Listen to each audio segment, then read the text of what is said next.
We function in a world that has two different sets of norms. We have social norms and we have market norms. And when the two of them mix, often bad things happen.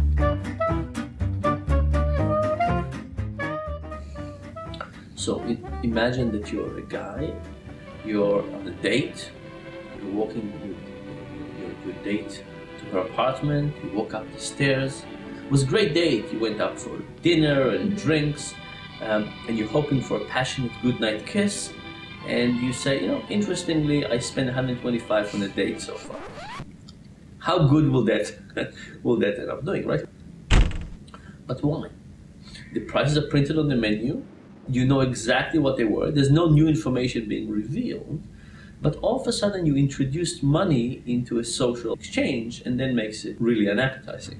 Now let's take this into the issue of global warming, energy, and so on.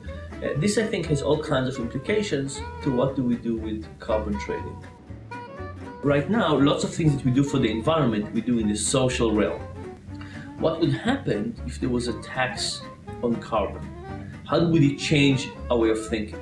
If we could create carbon tax that would be incredibly high, we could get people to behave very differently. There's no question. But at the small levels that I think are possible, there's a risk that it will chase motivation away. Instead, I think if you created a situation in which companies have to report how much pollution they put out, what kind of pollutants, how dangerous they are, and so on, this will make them likely more aware. If you're not sure what you're really doing, it's very hard to fool yourself. I do lots of research on cheating, and what we find is that we try to be good people and we try to cheat at the same time. Cheating in poker, perfectly fine, right? Nobody would say, hey, you're cheating. It's the rules of the game. And I think if we do carbon trading, it's the same thing, right? All of a sudden polluting, part of the rule of the game. You're paying for it, it's part of it, right? And we actually don't want that situation, right? So I think for me, the biggest insight from behavioral economics is not that economics is wrong, is that we as people have bad intuitions. And therefore we need to adopt science as a rigorous way for business and policy decision.